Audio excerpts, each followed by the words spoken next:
Aqui então, Esther capítulo 3, a partir do verso 1, diz assim, na tradução da Nova Almeida: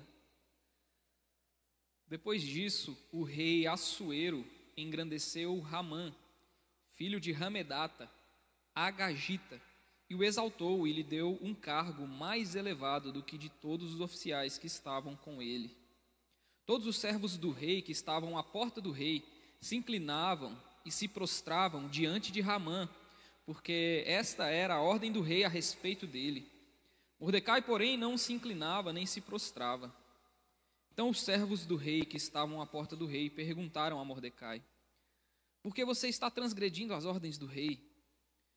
Dia após dia eles falavam com Mordecai, mas ele não lhes dava ouvidos.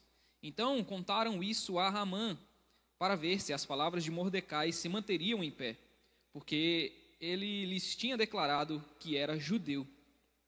Quando Amã viu que Mordecai não se inclinava nem se prostrava diante dele, encheu-se de furor.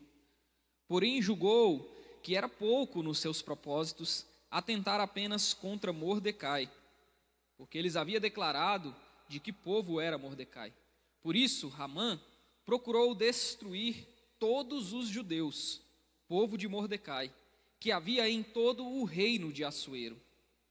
No primeiro mês, que é o mês de Nisã, no 12º ano do reinado de Assuero, foi lançado o pur, isso é, fizeram um sorteio na presença de Ramã, para determinar o dia e o mês, e foi sorteado o 12º mês, que é o mês de Adar.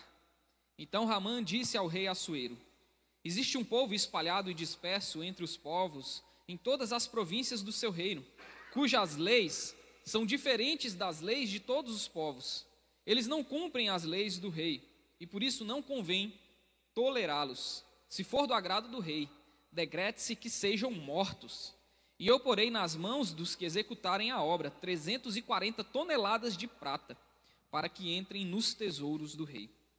Então o rei tirou da mão o seu anel sinete e deu a Amã, filho de Ramedata, Agagita, inimigo dos judeus, e lhe disse: Fique com essa prata e faça com esse povo o que bem quiser. No dia 13 do mês, chamaram os secretários do rei, e segundo tudo o que Ramã havia ordenado, se escreveu aos sátrapas do rei, aos governadores de todas as províncias e aos chefes de cada povo. A ordem devia ser endereçada a cada província no seu próprio modo de escrever, e a cada povo na sua própria língua. Foi escrita em nome do rei Assuero e selada com o anel sinete do rei. As cartas foram enviadas por meio de mensageiros a todas as províncias do rei, com instruções para que num só dia, o dia 13 do 12º mês, que é o mês de Adar, todos os judeus, tanto os jovens como os velhos, as mulheres e as crianças, fossem destruídos, mortos e aniquilados, e que os seus bens fossem saqueados. Uma cópia da carta que determinava a proclamação da lei em todas as províncias foi enviada a todos os povos, para que se preparassem para aquele dia. Os mensageiros, impelidos pela ordem do rei, partiram imediatamente, e a lei foi proclamada na cidadela de Suzã. O rei Assuero e Ramã se assentaram para beber, mas a cidade de Suzã estava perplexa.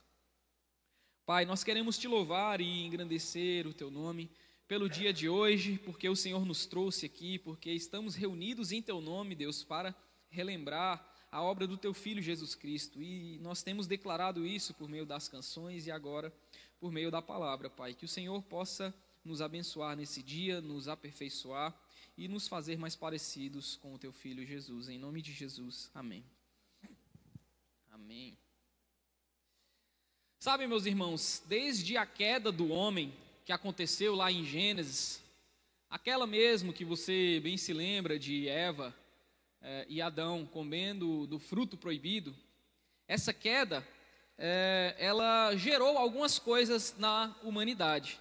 Dentre elas, uma guerra, um conflito que existe desde então. Uma disputa entre duas linhagens, que está relatada lá em Gênesis, no capítulo 3.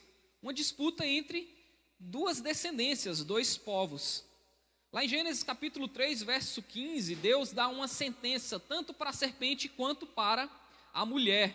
E ele diz o seguinte: porém inimizade entre você, serpente, e entre a mulher, entre a sua descendência, serpente, e a descendência dela, da mulher.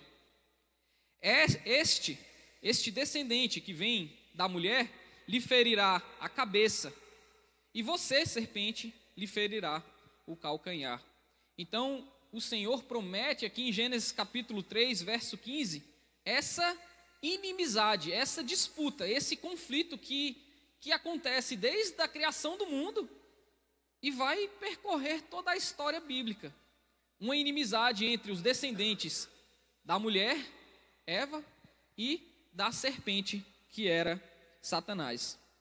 Esses conflitos, eles vão estar dispostos em todas as histórias bíblicas. O primeiro deles a gente já vê logo no início: Caim e Abel. Um descendente da serpente, o outro descendente da mulher. Essa ideia de disputa, de conflito entre os descendentes da serpente e os descendentes da mulher, eles vão se espalhar por todas as histórias bíblicas. A gente vai ver, por exemplo, Moisés e Faraó. Nós vamos ver, por exemplo, Davi e Saul. Nós vamos ver diversas histórias, de maneira que os descendentes da serpente, relatados em Gênesis 3,15, vão ser sempre caracterizados em toda a Bíblia por pessoas, por povos que se opõem ao plano redentivo de Deus. E quando Deus fala ali para a serpente, dizendo que um descendente da mulher iria lhe ferir a cabeça, ou seja, derrotar, um ferimento na cabeça é um ferimento mortal, iria lhe derrotar.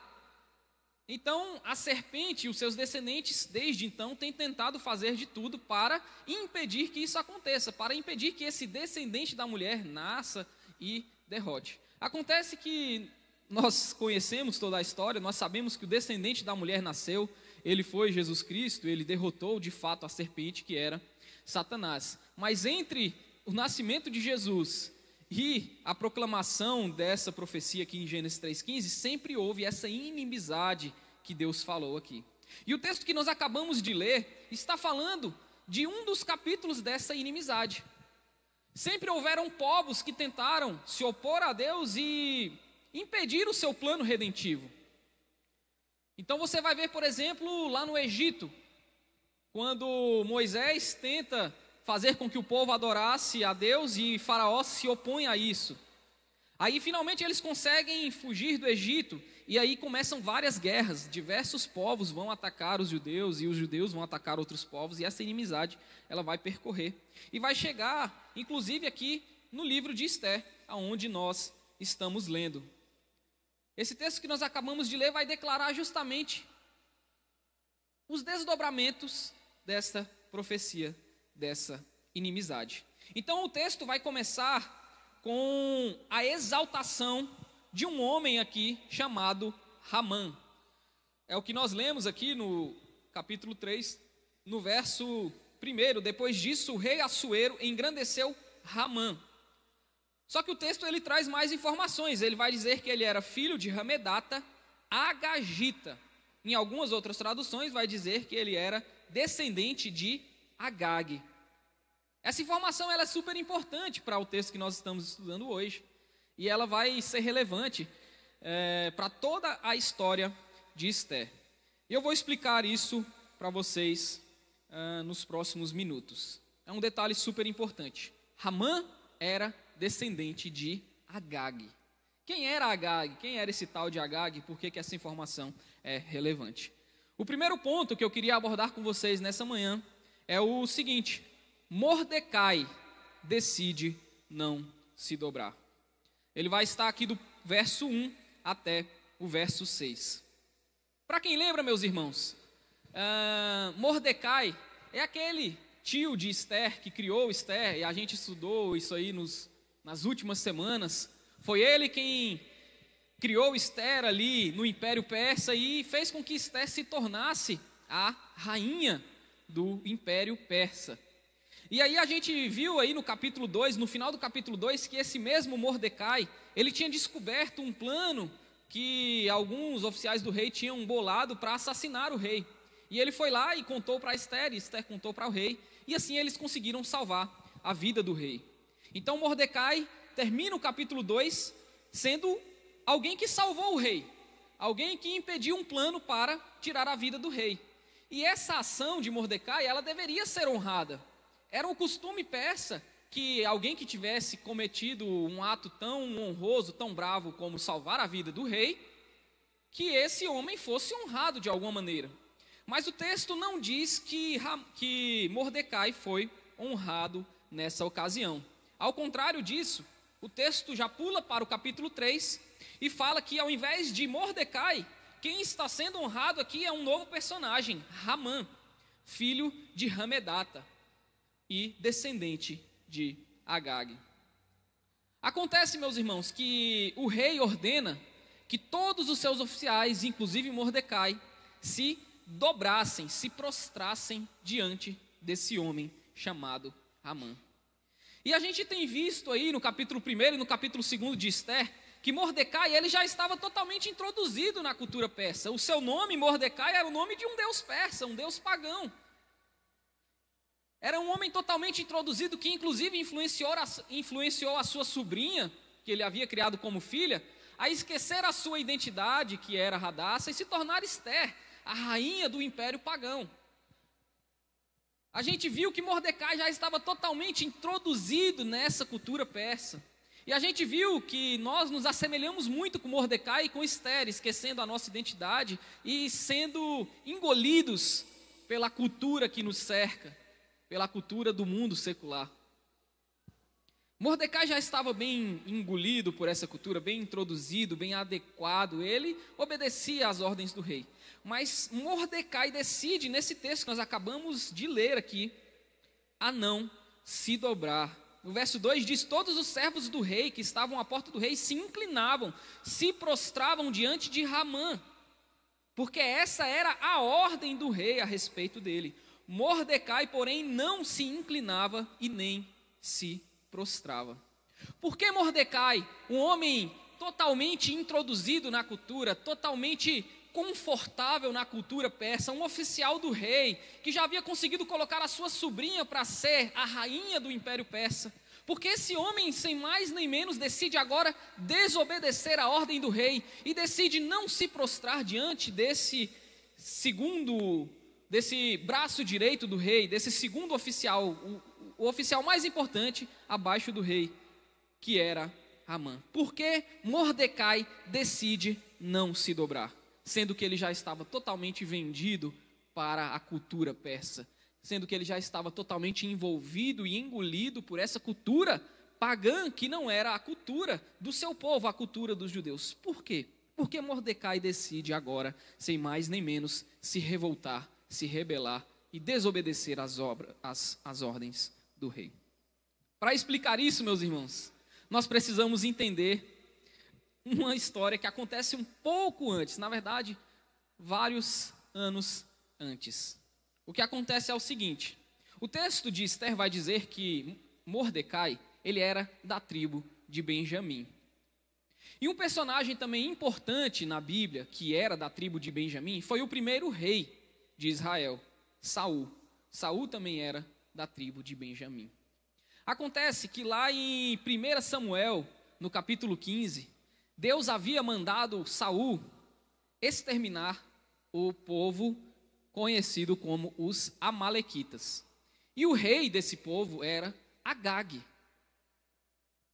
E Agag é justamente um parente aqui distante de Ramã. Mas por que Deus havia mandado Saul destruir, matar, eliminar esse povo amalequita? E a gente tem que voltar mais um pouco antes, lá em Êxodo capítulo 17. Quando o povo está saindo do Egito, o povo de Deus atravessa o Mar Vermelho, finalmente eles se veem livres da ameaça egípcia. O Mar Vermelho se fecha ali, eliminando todo o exército egípcio que estava correndo atrás do povo que estava fugindo do Egito. E esse povo, já cansado de dias de peregrinação, de caminhadas, finalmente atravessa o Mar Vermelho.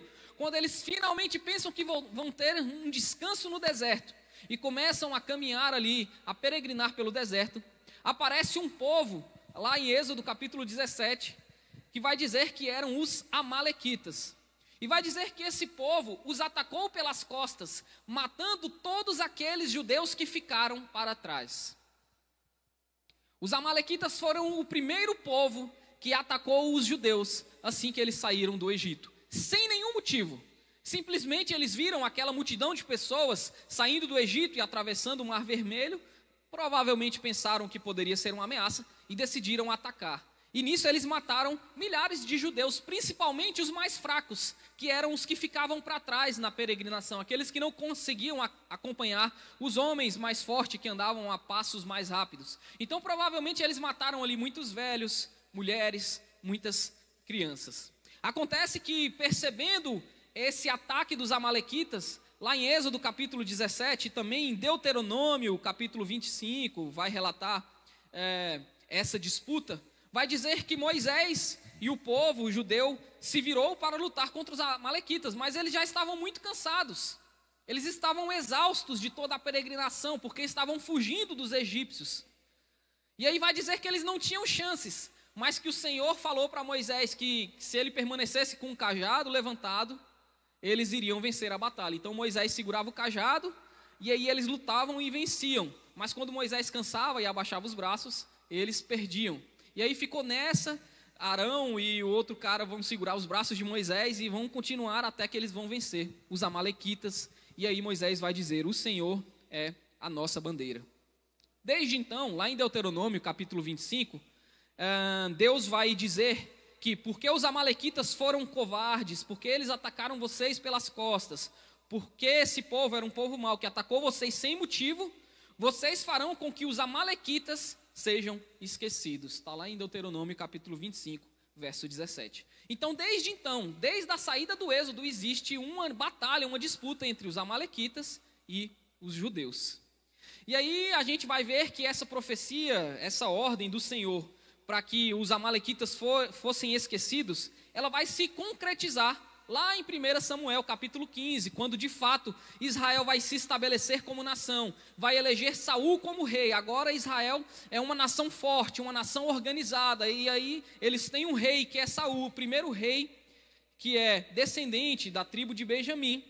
E aí Deus vai falar: Saul, é o seguinte, aquela ordem que eu dei há milhares de anos atrás, há centenas de anos atrás, dizendo que os amalequitas pagariam pelo que eles haviam feito com os judeus lá na saída do Egito, que eles seriam eliminados e que eles seriam esquecidos, você, Saul, vai executar essa ordem. Então eu ordeno que você vá lá e lute contra os amalequitas e elimine todo o povo, e os despojos eu não quero nem saber, você pode queimar tudo, eu não quero que você traga nada, elimine todos. Uma ordem dura, uma ordem difícil, não é isso que nós vamos abordar aqui no dia de hoje, mas foi uma ordem que Deus deu ali para Saul naquele tempo. Acontece que Saul ele elimina os amalequitas, mas os seus soldados pedem que pudessem levar os melhores bois, ovelhas e os melhores despojos. Afinal, poxa, por que a gente vai tocar fogo em tudo isso aqui, sendo que a gente pode aproveitar? Mas a ordem de Deus era que eles queimassem tudo. E aí eles aproveitam o melhor dos despojos, ovelhas, bois e tudo mais. E Saul também poupa o rei Agag. Samuel fica sabendo disso. Deus fala para Samuel que por causa disso, por causa dessa desobediência, Deus rasgaria o reino de Saul e tudo mais. Samuel vai lá, conversa com Saul, conta tudo que Deus havia dito, que Deus rasgaria o reino de Saul. E aí ele pega e mata Agag. Então, meus irmãos, é uma disputa antiga, uma guerra antiga, que começou lá em Êxodo capítulo 17. E a gente está vendo aqui em Ester, centenas de anos depois, um descendente desse rei Agag, Ramã, e um descendente ali da mesma tribo de Saul, da tribo de Benjamim, Mordecai. Eu não sei qual que é o nosso estopim para dizer não para a cultura em que nós estamos envolvidos. Porque a verdade é que Mordecai estava bem introduzido naquela cultura persa. Mordecai estava bem adequado, estava confortável na cultura persa. Assim como nós, muitas vezes, estamos confortáveis, introduzidos e comprados pela cultura à nossa volta. Mas uma coisa que nós devemos perceber, que eu quero dizer para vocês nessa manhã, é que em algum momento, em algum ponto, a nossa fé, ela vai entrar em conflito com a cultura. Em algum momento, a nossa fé vai entrar em conflito com o mundo secular que a gente vive. Como assim, Clisma? Me dê mais exemplos. Bom, por exemplo, na sua profissão. Vou usar como exemplo, talvez, ali a profissão da Inara, a psicologia. A psicologia é uma ciência que ajuda, que estuda o comportamento humano e ajuda as pessoas ali nos seus comportamentos, de maneira bem simplista. Em algum momento, a fé da Inara pode conflitar com o que ela aprendeu de autores da psicologia. Em algum momento, ela vai ter que escolher entre algo que um autor disse e algo que ela acredita. Isso em todas as profissões. Na universidade, por exemplo. Em algum momento a gente vai ter que escutar um professor dizendo algo que é diferente daquilo que nós acreditamos. Esses conflitos, eles vão sempre acontecer aonde a gente está inserido. Seja na universidade, seja no trabalho, seja na nossa profissão. Em algum momento a nossa fé, ela vai entrar em conflito com a cultura secular, assim como aconteceu com Mordecai. Ele já estava bem introduzido na cultura, ele não causava problemas, ele era um servo leal ao rei. Afinal, o povo persa era um povo que não era povo de Deus, mas que haviam sido benévolos com o povo de Deus. Foram eles que permitiram que o povo começasse a voltar para a terra, começasse a reconstruir a cidade que havia sido destruída por Nabucodonosor.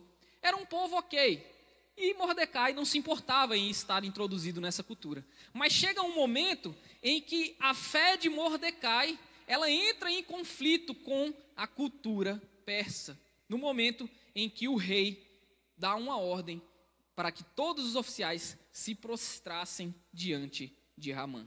Nesse momento, Mordecai deve ter lembrado de Sadraque, Mesaque e Abednego, que não se prostraram diante da estátua dourada de Nabucodonosor, e por causa disso foram lançados em uma fornalha. Talvez o sentimento heróico do povo judeu, de tantas histórias que Deus já havia livrado o seu povo, e até mesmo dessa história de Moisés, que havia lutado contra os amalequitas, contra os ancestrais de Amã, e haviam vencido mesmo sem terem condições de vencer. Talvez todas essas histórias perpassaram na mente de Mordecai. E esse homem introduzido na cultura, que obedecia bem às ordens do rei, mesmo que elas fossem contrárias à sua fé, ele decide dizer: não vou mais obedecer. Esse para mim é o estopim. Esse é o momento em que a minha fé foi de encontro com a cultura a ponto de eu ter que fazer uma escolha. E nesse momento Mordecai, que era um servo leal, um servo fiel, um servo introduzido na cultura, decide dizer que não iria mais obedecer à ordem do rei, e não iria se dobrar, e não iria se prostrar. Sabe, meus irmãos, esse conflito de Mordecai, ele vai chegar para a gente em algum momento, se não já chegou, né? E às vezes a gente acabou deixando por baixo. Não quero conflitos, eu sou da paz, eu não quero conflitar. Mas é uma questão que não depende apenas da gente. Isso vai chegar para a gente em algum momento, se não já chegou. Como tem chegado para mim em diversos momentos da minha vida. Esse conflito entre o que eu acredito, entre a minha fé, entre o que eu fui ensinado, entre o que Cristo me ensinou e o que a cultura espera de mim, o que a sociedade espera de mim, o que o meu trabalho exige e requer que eu faça, tanto com relação a condutas éticas, condutas morais, posicionamentos. Isso chega para mim e para você em algum momento. E aí, meus irmãos, é que é o problema. Eu não estou falando aqui de batalhas, de conflitos que a gente arruma por causa do nosso ego. Eu não estou dizendo aqui, sabe, de tretas que a gente arruma porque eu quero ser melhor que o outro. Ah, eu sou povo de Deus e o outro não é povo de Deus, então eu sou merecedor, eu mereço o cargo do meu chefe. Eu não estou falando disso, eu não estou falando dessas batalhas que a gente faz por causa de cobiça, por causa de ego. Eu estou dizendo de questões éticas e morais que conflitam com a nossa fé, independente do contexto onde você está inserido. Seja você conservador, em algum momento a sua fé ela vai conflitar com o que o conservadorismo vai pregar. Seja você progressista, em algum momento a sua fé vai conflitar com o que o progressismo vai dizer. E nesse momento, nós temos que fazer uma escolha. Se dobrar a esse contexto aonde a gente está inserido, ou dizer não. Aí não. Nisso aí eu vou ficar com a minha fé. Sabe, meus irmãos, esse mundo até permite a gente exercer a nossa fé, a nossa espiritualidade, desde que ela fique dentro de uma caixinha. Olha, você pode ser crente, você pode crer em Jesus Cristo, você pode crer que Deus criou o mundo, mas creia aí no seu cantinho. Não exerça a sua fé e a sua espiritualidade de maneira fora da caixa, porque isso pode incomodar a nossa agenda. Então, a partir do momento em que Mordecai está dentro da caixinha, está exercendo a sua fé de judeu dentro da caixinha, obedecendo às ordens do rei, ok, Mordecai, você é bem-vindo. Mas a partir do momento em que Mordecai decide colocar a sua fé para fora da caixa, exercer a sua espiritualidade de uma maneira pública, não se dobrando às ordens do rei, aí não, Mordecai, aí você atrapalhou a nossa agenda. Aí você atrapalha a agenda deles. Eles querem que nós não causemos problemas. E quando eu falo eles, meus irmãos, eu estou dizendo o mundo secular. É o nosso chefe, é o nosso parente, é o nosso familiar às vezes, é o nosso professor, é o nosso colega de profissão, às vezes é até o nosso irmão da igreja. Se eu exercer minha fé sem incomodar, sem tirar ela da caixinha que o mundo quer que ela fique guardada, ok, você é bem-vindo. Mas a partir do momento em que eu defendo a minha fé em detrimento da agenda secular, aí não, aí você não é bem-vindo. Para Mordecai, foi o fato de se dobrar a um inimigo antigo, um inimigo que remonta aos tempos do Êxodo, os amalequitas. Não, aí para mim já é demais. Eu me dobro ao rei, Assuero eu me dobro, mas a Amã para mim já é demais. Esse foi o estopim para Mordecai. Bom, o texto continua e o segundo ponto, que está do verso 7 até o verso 11, é o seguinte: a sorte é lançada e o descaso do rei. Bom, Amã decide que por causa da desobediência de Mordecai, ele não iria apenas punir Mordecai, mas ele decide que iria exterminar todos os judeus que estavam espalhados pelas províncias da Pérsia. E se a gente bem lembra das outras pregações, eram 127 províncias. Era um território que ia da Etiópia até a Índia, era um território grandíssimo, era o maior império da época.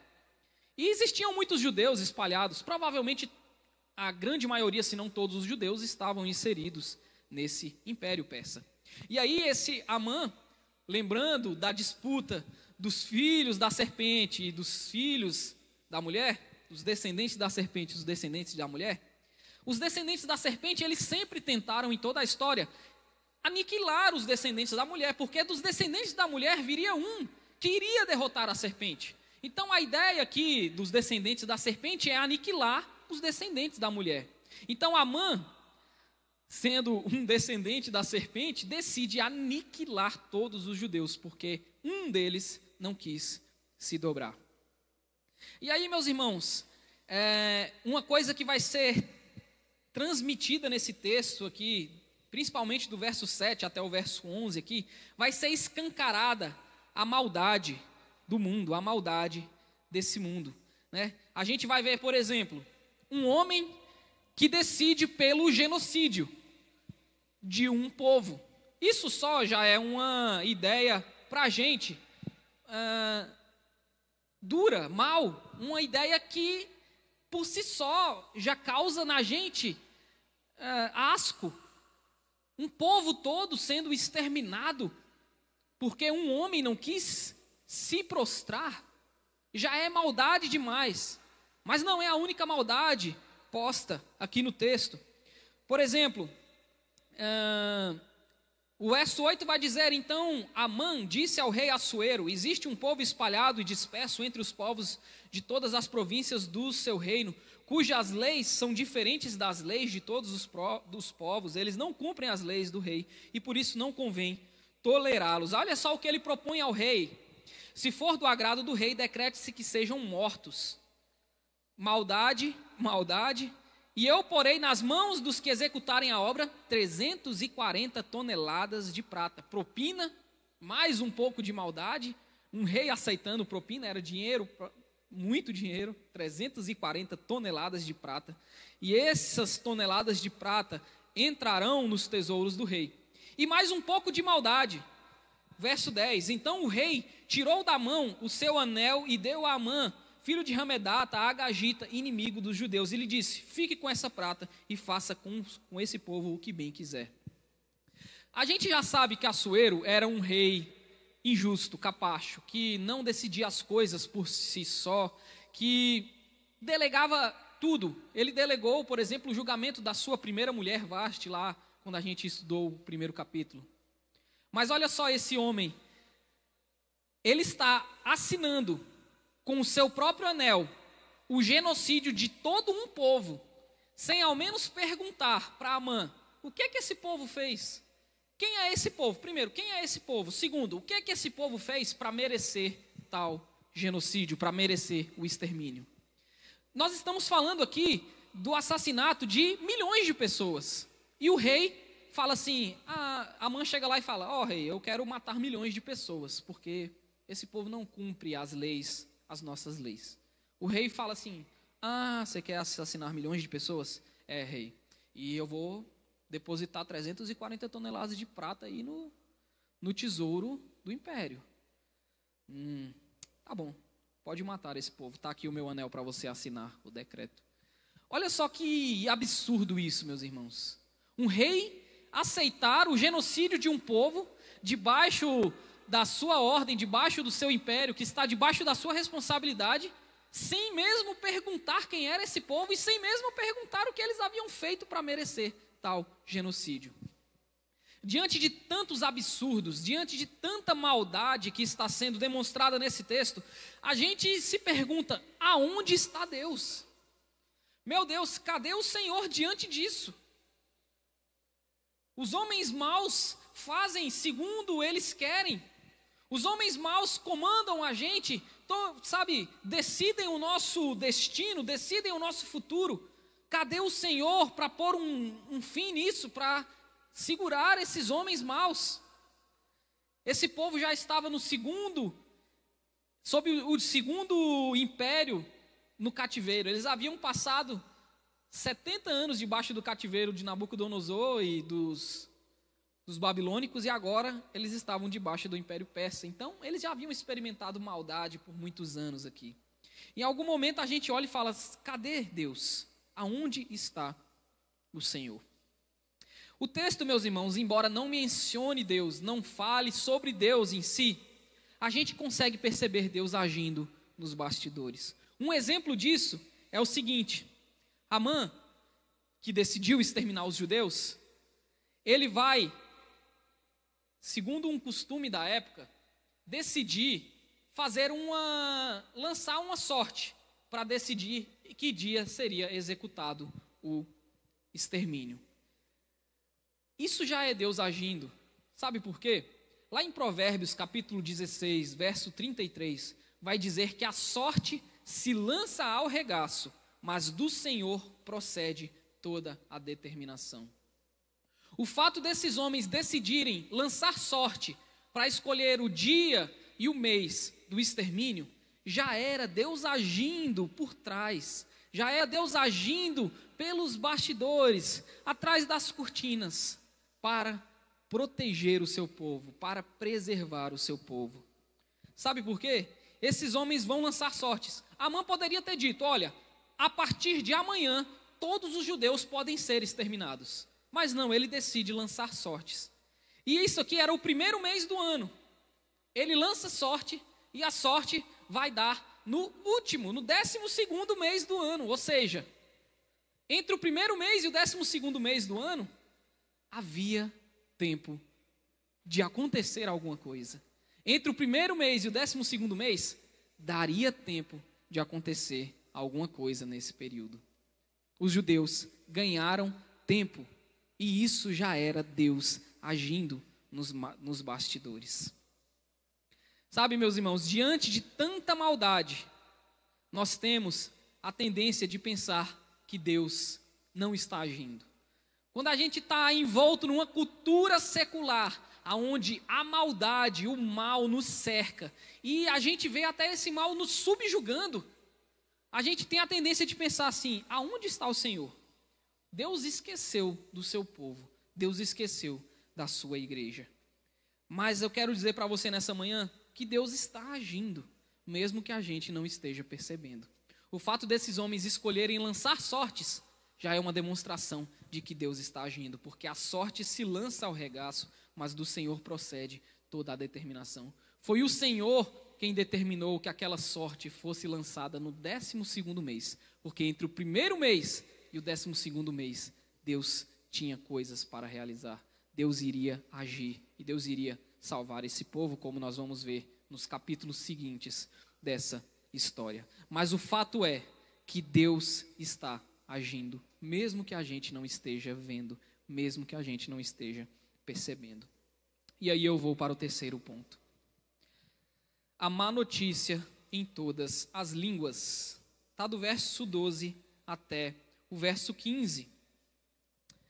Eles decidem, por sorte, que o genocídio dos judeus deveria acontecer no 12º mês. Então, o verso 12 vai dizer que foram chamados os secretários do rei, e segundo tudo o que Amã havia ordenado, se escreveu a todo mundo lá, aos sátrapas, aos governadores, aos chefes.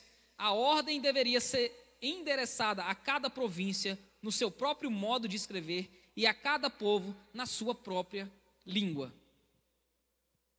Uma notícia dessa, uma notícia devastadora, deveria ser escrita em todas as línguas, endereçada a todas as províncias, as 127 províncias, a todos os governadores, a todos os chefes de cada município, de cada vila, de cada rua, de cada lugar, em cada língua que esse povo falasse.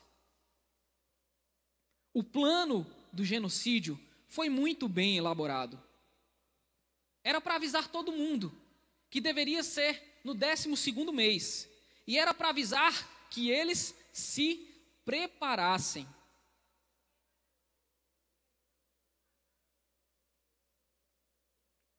O verso 14 diz: uma cópia da carta que determinava a proclamação da lei em todas as províncias foi enviada a todos os povos para que se preparassem para aquele dia.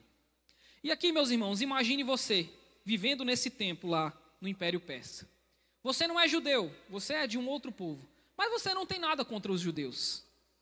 O seu vizinho é judeu, aquele cara que você pegou açúcar emprestado, que você, tomou café na casa dele, comeu um pedaço de bolo com ele. O seu filho foi criado junto com o filho daquele cara.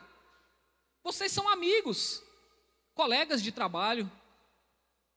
E aí chega uma carta dizendo que no tal dia e no tal mês, esse seu vizinho, e não só ele, mas todos os judeus, deveriam ser exterminados. Crianças, não importa a idade, mulheres, homens, velhos, não interessa. É judeu, não importa a idade. Bebê de 2, 3 meses, 5 meses, 8 meses, como o meu afilhado, não importa. Devem ser aniquilados, mortos. E mais, os bens deles, vocês podem saquear, fica para vocês. Eu não tenho nada contra o meu vizinho, nós somos até colegas de trabalho, amigos. Mas quando envolve uma ordem do rei, um rei que é capaz de exterminar uma nação inteira, não obedecer essa ordem pode ser um problema. E tem mais. Se eu matar o meu vizinho, A ordem está dizendo que eu posso ficar com a casa dele. A ordem está dizendo que eu posso ficar com as ovelhas dele, com os bois. Ora, a vida do vizinho é melhor que a minha. A grama do vizinho é mais verde que a minha. E eu vou poder pegar essa grama verde para mim? Eu não tenho nada contra o judeu, mas eu vou começar a amolar a minha faca. Nossa, Clisma, você vai matar o seu vizinho, o seu amigo, o seu colega de trabalho? Meu amigo, eu não queria não, mas foi o rei que mandou. Eu até gosto dele, mas o rei está mandando e eu tenho algo a ganhar com isso. Então o que custa matar o meu vizinho, se eu vou poder ficar com os bens dele? Nossa, Clisma, ele tem um bebê, um neném, que nasceu agora e não vai ter completado nem um ano daqui a 12 meses. Você vai ter coragem de fazer isso? Eu mesmo não teria coragem, mas foi uma ordem do rei, então é melhor eu começar a amolar a minha faca. Afinal, o que é a vida de um bebê se eu vou poder ficar com os bens do meu vizinho? Se eu vou poder ter as ovelhas dele, os bois dele, o cargo dele? Se eu vou ser promovido? O que custa assassinar a reputação do meu chefe, se eu vou poder ficar com o cargo dele?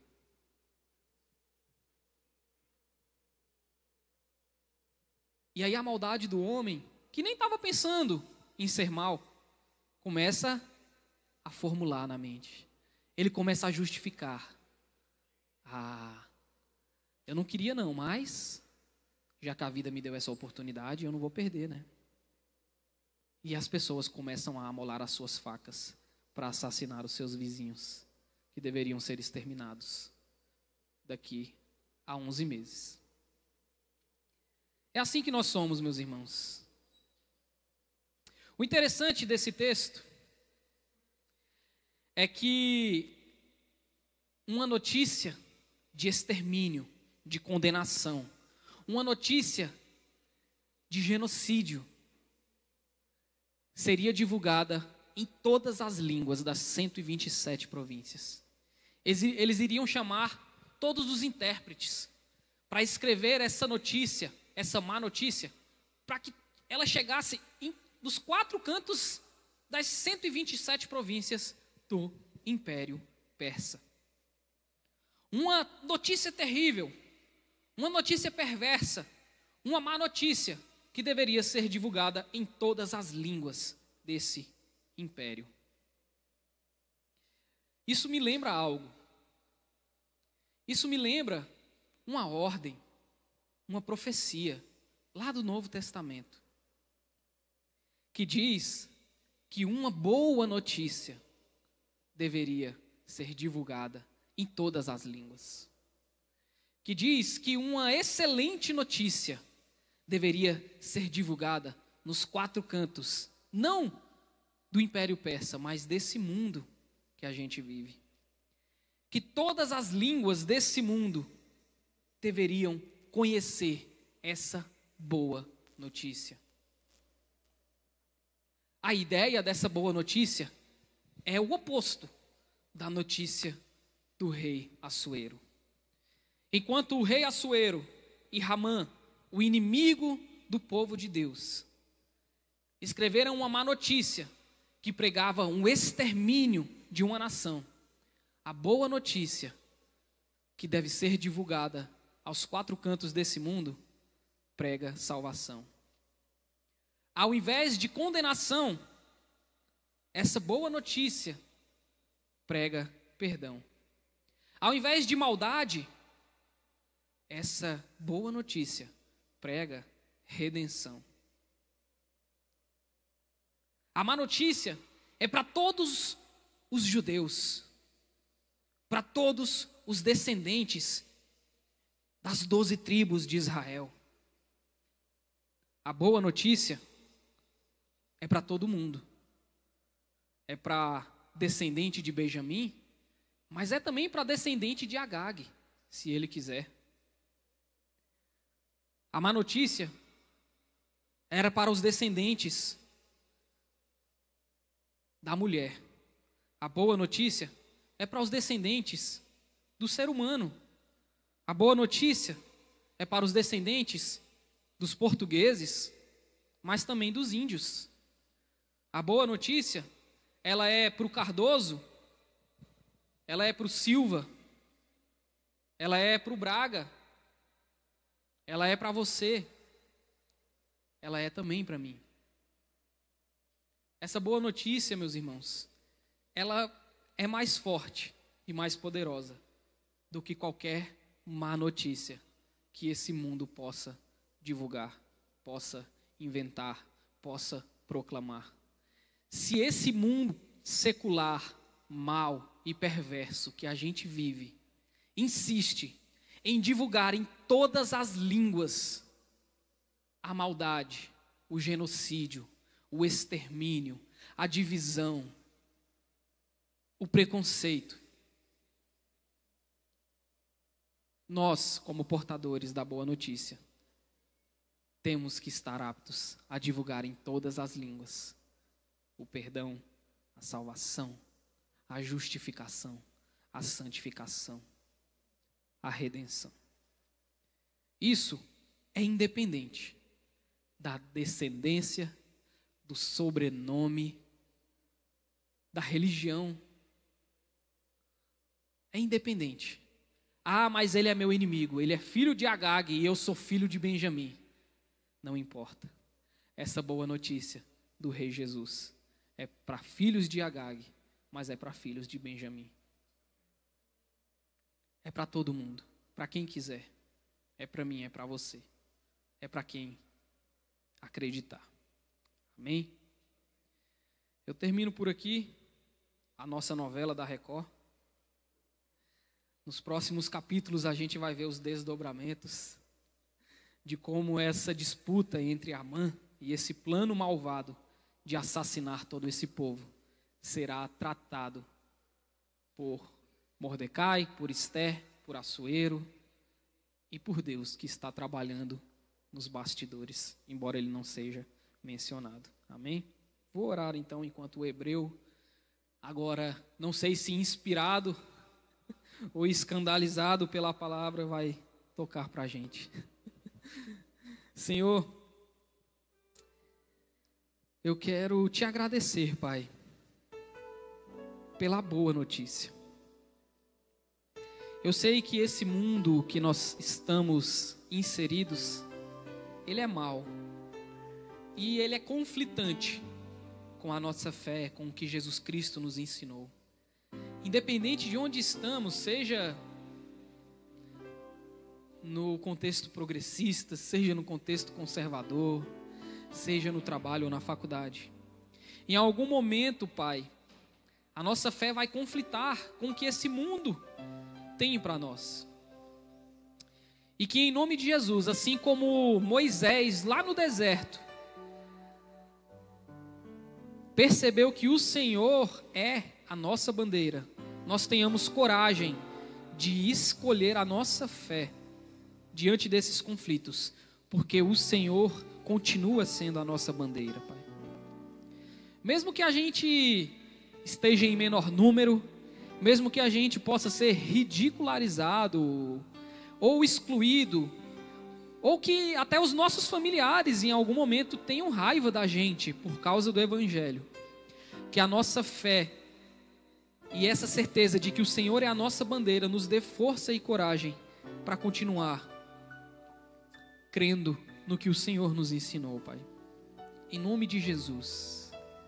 Em nome de Jesus. Que diante de um povo, uma nação, um mundo, uma cultura de exclusão, preconceito, extermínio, genocídio, nós possamos divulgar a boa notícia de que o Senhor é Senhor de todo aquele que crê, tanto dos filhos de Agag, dos filhos da serpente, quanto dos filhos da mulher. O Senhor é o Senhor de todo aquele que crê em Ti, Pai. Que em nome de Jesus, essa boa notícia possa prevalecer diante da má notícia que esse mundo tem para dar. Em nome de Jesus. Amém.